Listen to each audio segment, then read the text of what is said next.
Hello guys, welcome back to another movie review. Today we are reviewing Indiana Jones and the Dial of Destiny.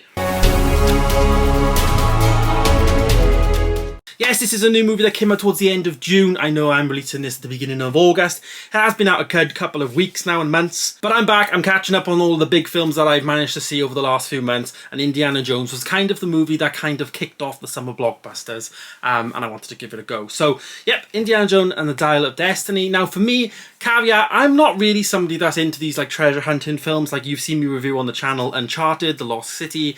I am not really into these like treasure hunting movies, trying to find something, I guess, like, you know, family adventure type of films. I've never have been, it's never really, you know, enticed me in, and I've never really found them to be that interesting. That being said though, Indiana Jones is obviously a really like iconic character, especially in the eyes of like Lucasfilm and Star Wars and all that, so it's something that does overlap with me quite a bit. But it's also something that I don't really resonate with. Like, I didn't really grow up watching Indiana Jones. I wasn't really a massive Indiana Jones fan growing up. It's just one of those things that, you know, you watch it because other people do type of thing. And caveat, just for me, I just want to say right from the bat, I don't think Harrison Ford's that good of an actor, like, in my opinion. I don't think he's, like, amazing. You know, he hasn't done a role that is, like, in my opinion, like, fantastic. Hot take maybe, but maybe I have to see more of his stuff. But for me, I don't find him to be that amazing. And that's what I think about this film, really. The film for me is not one of the best films out of them all. I will go back and actually review them all on the channel again at some point. I have watched all of them in readiness for this, but I just haven't got the time to actually do the reviews to it. But for me, it's not my favourite Indiana Jones film at all. But it's also, you know, it's one of those difficult ones. Like, I don't think the story was needed. It's one of those difficult stories that, you know, is Disney just doing this for money? Probably. If they're not doing it for money, what else are they doing it for? There's no real need. And people said this in 2008 when The Kingdom of the Crystal Skull came out, and that was like reviewed really badly as well. So why would they revisit it? Why would they want to open this character up? Like I say, the only thing for me is money, and I just think it's a shame that, you know, this character's, you know, kind of demised. Like, this is a perfect example, in my opinion, Indiana Jones films, of back in the day, in like the 80s, when the original films came out, they were like, you know, second to none, like amazing, and then they reboot a character or reboot something and it just gets worse as it's going on. Same thing with like Transformers. You know, there's not many things that are like, kind of, when they reboot something it kind of gets worse, and I just feel like in Indiana Jones it is. We do get Phoebe Waller-Bridger in this film. Now, she is like a big like comedian here in the UK. She's on a TV show called Fleabag, which I've seen some episodes of season 1, never really gone into season 2.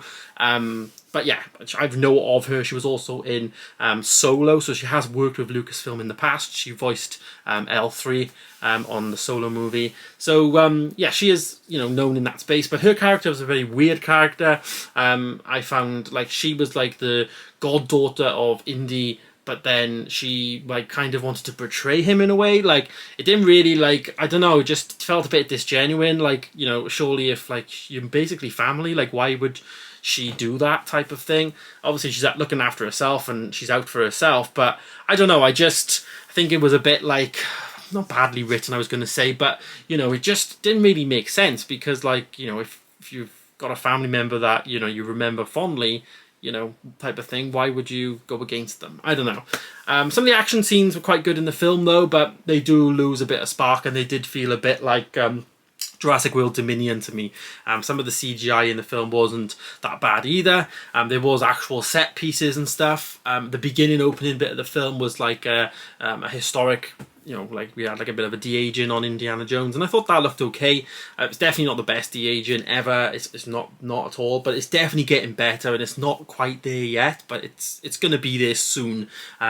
Soon, in the next maybe 7 to 8 years, I feel like we could have a really good, you know, thing, but it still looks fake. You know, it still does look fake. But there we go, Indiana Jones and the Dial of Destiny. What did I score it? Well, on my Letterboxd account, I did actually score it a 3-star. It's just not the best one, and I don't really like it. It's not terrible. Do you know what I mean? You know, it's a good summer movie. It's a good, like, go to the cinema with your family and watch something on the big screen and all that. It's great for all that, don't get me wrong, but in terms of when you're comparing it to the other ones as well, it just falls way short of those. So one of those things. So yes, there it is, 3 stars. Stay tuned for all my reviews of all the other films, which I will get to in the next couple of months and stuff, and then we'll do the ranking list and all that, because I really want to do that for Indiana Jones.